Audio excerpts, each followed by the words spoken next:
ونصلي على حبيبه الكريم أما بعد فأعوذ بالله من الشيطان الرجيم بسم الله الرحمن الرحيم فآتينا الذين آمنوا منهم أجرهم صدق اللہ العظیم۔ ناظرین، پروگرام ازالہ شبہات میں اللہ تعالیٰ کی رحمت سے آپ کی خدمت میں حاضر ہوں اور مسئلہ بدعت پر گفتگو کر رہا ہوں۔ گزشتہ پروگرام میں نے آپ کے سامنے یہ بیان کیا تھا کہ ہمارے وہ اعمال صالح اور عمل خیر جو قرآن و سنت کی روشنی میں ہوتے ہیں، لیکن وہ اپنی حیت اور اپنی قضاء کے اعتبار سے وہ ایک نئے فارم میں ہوتے ہیں زمانے کے حالات کے سبب سے، مگر ان کی اصل قرآن و سنت میں موجود ہوتی ہے۔ ان پر جب ہم وہ کام کرتے ہیں تو سوال کیا جاتا ہے کہ یہ کام صحابہ سے دکھائیں۔ تو میں نے اس وقت چند حوالہ جات عرض کیے کہ اگر کوئی ہم صحابی سے دکھا بھی دیں تو ہمارے شبہ ڈالنے والے دوست تو سرے سے اس کو پھر بھی نہیں مانتے۔ اس کی مثالیں میں نے آپ کو دیں۔ اب اللہ تعالیٰ کی رحمت سے انشاءاللہ میں اس کے قریب پہنچ رہا ہوں کہ جن مسائل کو ہمارے شبہ ڈالنے والے براہ راست بدعت کا نام دیتے ہیں اور ان اعمال کو کرنے والے کو گمراہ، بدعتی اور جہنمی کہتے ہیں، اور بسا اوقات تو وہ کافر اور مشرک بھی کہتے ہیں، اس لیے کہ وہ کہتے ہیں کہ ان کاموں کا خدا رسول نے اس فارم میں کرنے کا حکم نہیں دیا، تو تم نے نئی شریعت ایجاد کر لی، نیا قرآن گھڑ لیا، نئی حدیث گھڑ لی، نعوذ باللہ، تو اس معنی میں تم دائرہ اسلام سے خارج ہو گئے ہو۔ تو پھر وہ کفر شرک پر جاتے ہیں، اور اگر وہ کسی غصے کی حالت میں نہ ہو تو پھر گمراہ اور بدعتی تک ان کی بریک سٹاپ ہو جاتی ہے اور وہ لگ جاتی ہے۔ آج میں آپ کے سامنے ایک بات یہ عرض کرنا چاہتا ہوں، اس سے پہلے کہ میں ان جن اعمال کو وہ کہتے ہیں کہ یہ بدعہ ہیں، ان کی حقیقت کیا ہے اور ان کے بارے میں اہل علم کا فتویٰ کیا ہے، قرآن و سنت سے ان کے بارے میں کوئی ثبوت ہے کہ نہیں، وہ مسئلے یہی ہیں، ختم قرآن کا، میلاد کا اور عرس کا اور لا الہ الا اللہ ذکر کرنے کا، بس یہی 4-5 مسئلے ہیں، یہ انہی کے اوپر ہی، اور علماء ہمیشہ اس پر لکھتے ہیں، جواب دیتے ہیں، مگر وہ اس کو بدعت کا نام دیتے ہیں۔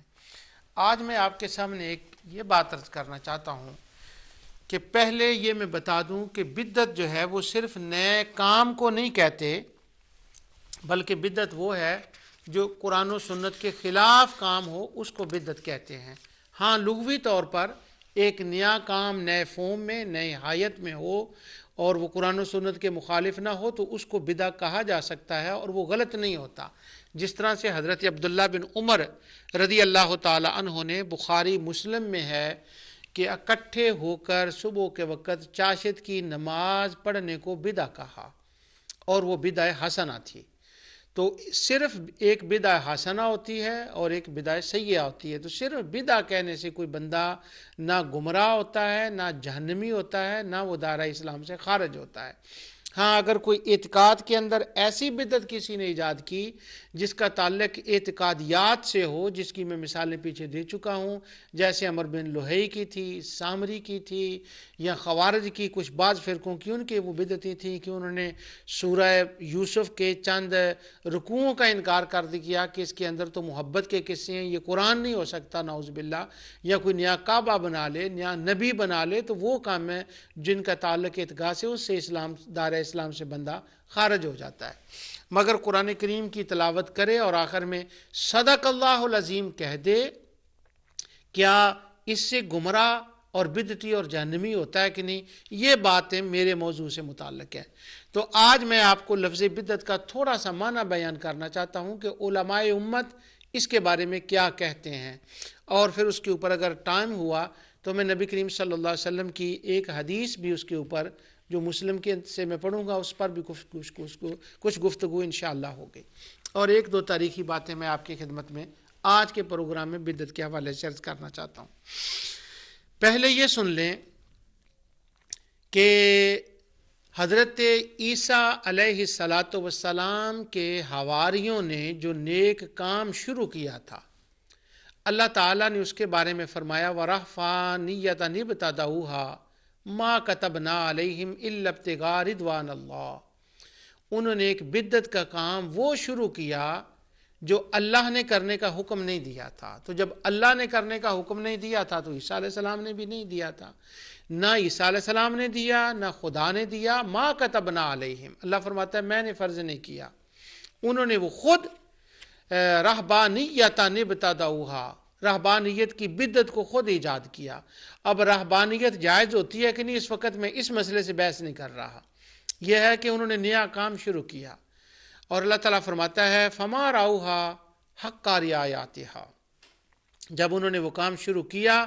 تو بعد میں آنے والے لوگ دو گروہوں میں تقسیم ہو گئے، کچھ تو وہ تھے جو اس کی ریکوائرمنٹ کو پورا کر سکے، اور کچھ وہ تھے جو اس کی ریکوائرمنٹ کو پورا نہ کر سکے۔ تو جنہوں نے ریکوائرمنٹ کو پورا کیا اللہ تعالیٰ نے ان کو اجر عطا فرمایا، اور جنہوں نے ریکوائرمنٹ کو پورا نہ کیا وہ کثیر منہم فاسقون، ان کو اس کا اجر نہ ملا، وہ فاسق بن گئے۔ اس آیت کی تفسیر میں علامہ قرطبی فرماتے ہیں کہ حضرت ابو امامہ رضی اللہ تعالیٰ عنہ نے صحابہ کے مجمع میں، تابعین کے مجمع میں یہ تقریر فرمائی۔ اسی آیت کی تفسیر میں وہ فرماتے ہیں، امام قرطبی نے لکھا کہ انہوں نے کہا لوگوں سن لو، اللہ تعالیٰ نے رہبانیت فرض نہیں کی تھی ان صالحین پر جو حضرت عیسیٰ علیہ السلام کی امت کے اولیاء اللہ تھے، انہوں نے ایک خود بدعت ایجاد کی، مگر اس پر وہ ان میں سے کچھ لوگ قائم نہ رہ سکے،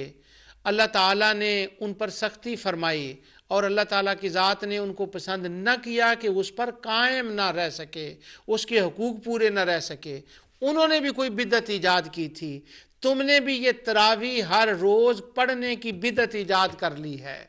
یہ رسول اللہ صلی اللہ علیہ وسلم نے یا اللہ تعالیٰ نے اس کا ہر روز جماعت کے ساتھ پڑھنے کا حکم نہیں دیا تھا، تم نے یہ بدعت خود ایجاد کر لی ہے، تو اس پہ قائم رہنا، کہا یہ بدعت تم نے ایجاد کر لی ہے، اس پہ قائم رہنا، اس کے حقوق کو پورے کرتے رہنا، ورنہ اللہ کی ناراضگی تم پر بھی اسی طرح سے آ جائے گی جس طرح سے بنی اسرائیل کے ان راہبوں پر اللہ کی ناراضگی آ گئی، اور خداوند اللہ تعالیٰ ان پر ناراض ہوا جنہوں نے بدعت تو شروع کی مگر اس کے حق حقوق پورے نہ کیے۔ علامہ قرطبی کی یہ پوری تقریر اس آیت کی تفسیر میں ہے، اگلے پروگرام میں انشاءاللہ وہ پڑھ کر بتاؤں گا، آج میں نے اس کا حوالہ اس لیے دیا ہے کہ وہ میں نے بگننگ میں آیت تلاوت کی تھی، تو اس سے ہمیں یہ سبق ملتا ہے قرآن کی آیت سے کہ نیا کام اگر کوئی بندہ شروع کرے اور وہ کام خدا رسول نے حکم نہ دیا ہو مگر ہو رضا الہی کی خاطر، ہو دین کا کام، ہو دین کی اشاعت کا کام، ہو قرب الہی کا کام، تو وہ کام پر اللہ اجر عطا فرماتا ہے جب کہ اس کے حقوق کو پورا کیا جائے۔ اور ابو امامہ نے فرمایا یہ تم نے تراویح ہر روز با جماعت پڑھنے کی بدعت ایجاد کی ہے، کیونکہ نبی کریم صلی اللہ علیہ وسلم کے زمانے میں تو صرف وہ 3 دن پڑھی گئی تھی، تو وہ اس کو بدعت کے نام سے کہہ رہے ہیں، تو اس کا مطلب ہوا صرف لفظ بدعت آنے سے بندہ نہ گمراہ ہوتا ہے، نہ جہنمی ہوتا ہے، نہ رد بدعات میں وارد ہونے والی احادیث کا ان پر اطلاق ہوتا ہے، وہ تو اور لوگوں پر اطلاق ہوتا ہے جن کی تفصیل میں پیچھے بیان کر چکا ہوں، اور اگر آج وقت ہوا تو کچھ اس کا حصہ میں جو ہے انشاءاللہ بیان کروں گا۔ اب میں بدعت کا معنی ایک بیان کر دوں، پھر اس کے بعد اگلی باتیں کرتے ہیں۔ سب سے پہلے میں بدعہ کا معنی کتاب سے فتاوی ابن تیمیہ سے بیان کر رہا ہوں، کتاب الالوہیہ سے، کہ حافظ ابن تیمیہ کہتے ہیں کہ والبدع، سب سے پہلے یہ دیکھیں تاریخ میں کہاں سے شروع کر رہا ہوں بدعہ کی، اس کے بعد میں دوسری بات بھی بتاؤں گا۔ وہ کہتے ہیں حافظ ابن تیمیہ کہتے ہیں والبدع ما خالفت الکتاب والسنہ واجماع سلف الائمہ من الاعتقادات والعبادات کقول الخوارج والروافض والقدریہ والجہمیہ۔ وہ کہتے ہیں کہ بدعت وہ کام ہے، بدعت سے ایسا کام مراد ہے جو اعتقادات میں، عبادات میں، کتاب و سنت اور اخیار امت کے اجماع کی مخالفت کرے، جیسے خوارج، روافض، قدریہ اور جہمیہ کے عقائد ہیں۔ فتاوی ابن تیمیہ جلد 3 اور صفحہ 195۔ اس سے یہ بات ثابت ہو گئی کہ یہاں پر حافظ ابن تیمیہ نے رافضیوں کو اور خوارجیوں کے ان کے عقائد کو بدعتی کہا ہے، اور بدعت کا یہ معنی لیا ہے کہ وہ کام جو کتاب و سنت کے مخالف ہو۔ تو اگر کام ہو نیا اور کتاب و سنت کے مخالف نہ ہو تو پھر وہ بدعت سیئہ بنتا ہی نہیں ہے۔ تو یہاں پر حافظ ابن تیمیہ کی پہلی تعریف میں نے آپ کے سامنے کی۔ اب دوسری کتاب جامع العلوم والحکم کے اندر حافظ ابن رجب کی یہ کتاب ہے، اس کے اندر کو لکھتے ہیں کہ المراد بالبدع ما احدث مما لا اصل له في الشرعیہ يدل علیہ واما ما كان علیہ لا اصله من الشرع يدل علیہ فليس ببدع شرعا وان كان بدع لغہ۔ حافظ ابن رجب کہتے ہیں، یہ بہت بڑے رجب حنبلیوں کے عالم ہیں اور ہمارے شبہ ڈالنے والے دوست ان کی بات کو، ان کی کتاب ہے طبقات الحنابلہ، انہوں نے ایک فتح الباری کے نام سے بھی کتاب لکھی، وہ پوری نہیں ہوئی، بخاری کی شرح تھی، بعد میں نے سنا تھا کہ اس کو کوئی بندہ پورا کر رہا ہے۔ بخاری کے نام شرح فتح الباری کے نام سے حافظ ابن رجب نے لکھی ہے، لطائف المعارف ان کی کتاب ہے بڑی مشہور، اسی طرح ان کے بڑے علمی کام ہیں۔ تو وہ یہ کہتے ہیں کہ بدعت کا معنی یہ ہے کہ المراد بدع، وہ کہتے ہیں کہ بدعت کا مطلب یہ ہے کہ ما احدث مما لا اصل له فی الشرعیہ، وہ کہتے ہیں سن لو، بدعت کا معنی یہ ہے کہ اس کی اصل، اس کا کوئی وجود، اس کی کوئی حقیقت جو ہے وہ اسلام شریعت کے اندر موجود نہ ہو، جو اس کے اوپر دلالت کرے، یدل علیہ، اس کے اوپر دلالت کرے۔ اس کی مثال میں دے دوں، انہوں نے نہیں لکھی، یعنی وہ نیا کام ہو اور اس کی شرع کے اندر اس کی اصل نہ ہو۔ احرام پہن کر 2 نفل پڑھنے، یہ نبی کریم صلی اللہ علیہ وسلم نے حکم نہیں دیا اور خود پڑھے بھی نہیں، مگر اسلام کے اندر نفل پڑھنے کی تو اصل ہے نا، تو جب اس نفل پڑھنے کی اصل ہے تو اب یہ شریعہ کے خلاف ہو کر بدعہ حسنہ، بدعہ سیئہ نہ بنا۔ اگر کسی نے بدعت کہنا بھی ہو تو وہ کہتے ہیں اسے کہہ لے بدعہ لغویہ۔ وَأَمَّا مَا كَانَ لَهُ أَصْلٌ مِنَ الشَّرْعِ، معاف کیجئے گا، لیکن جو چیز شریعت کے اندر ہو، شرع کے اندر ہو، اور وہ اس کے وہ کتاب و سنت کے مخالف بھی نہ ہو، تو وہ کہتے ہیں کہ وہ بدعت نہیں ہوگی، فلیس ببدع شرعاً، وہ بدعت شرعی نہیں ہوگی۔ وَإِن كَانَ بِدعَ لُغَةً، ہاں وہ اپنی شکل کے اعتبار سے چونکہ نہیں ہوگی اس لیے آپ اس کو بدعہ لغہ تو کہہ سکتے ہیں، لیکن قرآن و سنت کے خلاف اس کو نہیں کہہ سکتے۔ یہ بات انہوں نے کی ہے حافظ ابن رجب نے، اور اس سے پہلے میں حافظ ابن تیمیہ کی تعریف میں نے آپ کے سامنے بیان کر دی۔ اب ہر نئے کام پر وہ کتاب و سنت کے خلاف ہو یا نہ ہو، اس کے اوپر بدعہ کا لیبل لگا دینا، شور کر دینا، اس بات کو نہ حافظ ابن رجب مانتے ہیں نہ اس بات کو حافظ ابن تیمیہ مانتے ہیں۔ ہاں اگر اس کے باوجود بھی کسی کو اس سے اتفاق نہ ہو تو وہ معاملہ تو پھر وہ دوسرا ہے۔ اس کے بعد میں آپ کو حافظ ابن حجر اسقلانی کی ایک بات بتاتا ہوں۔ حافظ ابن حجر اسقلانی کہتے ہیں کہ وہ تحقیق، یہ فتح الباری کے اندر ہے، وہ جو تراویح کی کتاب ہے، وہ باب التراویح کی تفسیر میں وہ لکھتے ہیں، وہاں پر وہ بحث یہ ہے کہ حضرت عمر فاروق رضی اللہ تعالی عنہ نے جب تراویح کی جماعت ہر روز شروع کی، یعنی انہوں نے حکم نہیں دیا تھا کہ ہر روز شروع کریں، لیکن انہوں نے جب تراویح کے اوپر لوگوں کو اکٹھا کیا کہ ایک قاری قرآن پڑھے باقی پیچھے اس کے شروع کریں، تو جب وہ شروع ہوا تو حضرت عمر رضی اللہ تعالیٰ نے دوسرے دن دیکھا تو انہوں نے کہا نعمہ بدعہ، یہ تو اچھی بدعت ہے۔ تو اب حضرت عمر رضی اللہ تعالیٰ عنہ ایک نئے کام کو بدعہ نعمہ، بدعہ حسنہ کہہ رہے ہیں، کام نیا ہے، نہ قرآن نے حکم دیا نہ رسول اللہ صلی اللہ علیہ وسلم نے دیا، اور حضرت عمر کے دور میں ہو رہا ہے، صحابہ کر رہے ہیں، اور حضرت عمر رضی اللہ تعالیٰ عنہ اس کو بدعہ نعمہ فرما رہے ہیں۔ اس کا مطلب یہ ہوا کہ یہ بات نہیں ہے کہ اگر کوئی کام صحابہ کے زمانے میں شروع ہو تو اس پر تو بدعہ کا لفظ کا اطلاق ہی نہیں ہو سکتا۔ یہاں سے وہ بات بھی ختم ہو رہی ہے جو ہمارے شبہ ڈالنے والے دوست کہتے ہیں کہ نہیں جو صحابہ نے کر لیا وہ تو بدعہ ہی نہ ہوا، اب حضرت عمر کر رہے ہیں اور بدع نیما اس کو فرما رہے ہیں. اور اس کا مطلب یہ ہوا کہ زمانے سے تعلق نہیں ہے، وہ کام سے تعلق ہے. حافظ ابن تیمیہ کہتے ہیں ما خالفت الکتاب والسنہ، اگر وہ سنت کتاب و سنت کے خلاف نہیں ہے. حافظ ابن رجب کہہ رہے ہیں کہ وہ کام جو ہے اس کی اگر مما لا اصلہ فی شریعہ، اگر اس کی شریعت کے اندر جو ہے وہ اصل نہیں ہے. حافظ ابن حجر کہتے ہیں کہ وہ تحقیق اسی روایت کے تراوی والی کے، وہ کہتے ہیں انہا کانت مما تندرجو تحت مستحسن فی الشرع فہی حسنہ وان کانت مما تندرج تحت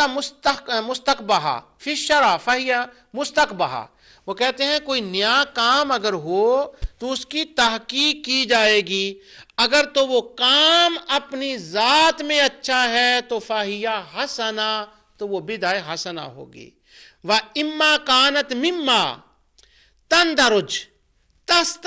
تحت مستقبہ فی الشرع، اگر وہ کام اپنی نیچر میں برا ہے تو پھر وہ مستقبہ، وہ کام برا ہوگا. یعنی یہ نہیں کہ وہ صحابہ کے زمانے میں شروع ہوا ہے یا نہیں، بات یہ ہے کہ وہ کس زمانے میں شروع ہوا ہے یہ بھی بات نہیں ہے، بلکہ بات یہ ہے کہ اس کی اصل کتاب و سنت کے اندر موجود ہے یا نہیں. ابن تیمیہ سے، حافظ ابن حجر سے اور حافظ ابن رجب سے، یہ تینوں سے میں بتا چکا ہوں. اب ایک آخری اور بات بھی سن لیں.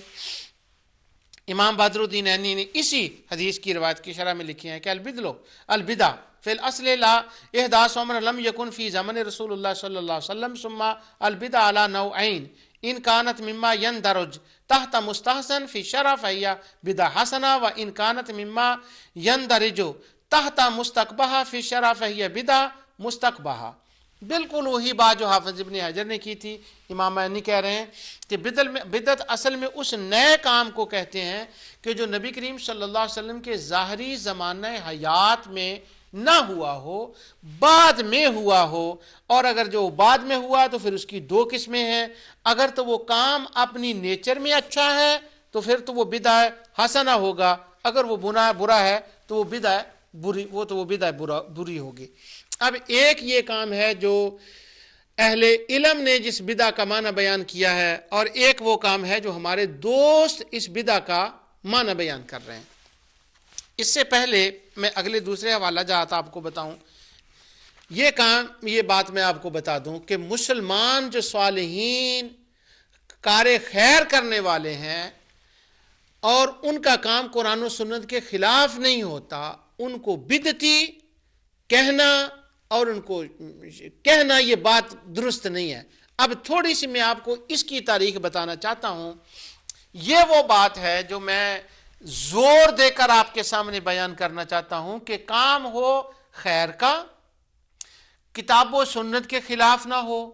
اور پھر اس کا بدعہ کی رٹ لگا دینا، اور یہ بھی نہ دیکھنا کہ یہ بدعہ حسنہ ہے یا بدعہ سیئہ ہے. اس کی تقسیم کیے بغیر کام کرنے والوں کو، مسلمانوں کو بدعتی کہہ دینا، یہ بات اچھی نہیں ہے. اور اس کی تاریخ کیا ہے، اب میں اس کی تاریخ آپ کو بتانے لگا ہوں. مسلمانوں کو بدعتی کہنا، وہ مسلمان اور ان کو بدعتی کہنا، اور ان پر احداث کا لفظ کہنا، مبتدع کہنا، مسلمانوں کو کہنا، اور وہ کام بھی نیک ہو. اس کی تاریخ کیا ہے؟ آؤ میں آج اس کی آپ کو تاریخ بتاتا ہوں. یہ کتاب ہے میرے ہاتھ میں.